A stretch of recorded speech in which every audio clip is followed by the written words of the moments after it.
સુરતને સૌથી સ્વચ્છ સિટીનું બિરુદ મળ્યું હતું, પરંતુ શહેરના અમુક વિસ્તારોમાં આજે પણ ઠેર ઠેર ગંદકીનું સામ્રાજ્ય જોવા મળી રહ્યું છે।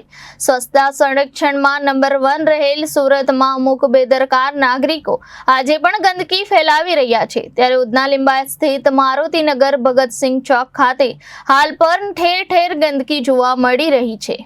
સુરત શહેર એટલે સોનાની મુહૂર્ત એમ કહેવત આપણે વર્ષોથી સાંભળતા આવ્યા છે અને ગત વર્ષે સુરતને સૌથી સ્વચ્છ સિટીનું બિરુદ પણ મળ્યું હતું, પરંતુ શહેરના અમુક વિસ્તારોમાં આજે પણ ઠેર ઠેર ગંદકીનું સામ્રાજ્ય જોવા મળી રહ્યું છે।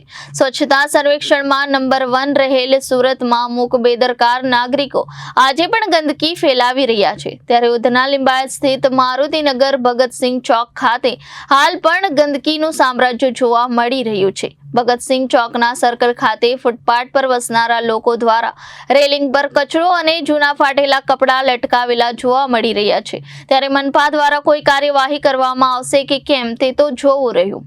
Reporter Hanif Malek, Janadesh news, Surat.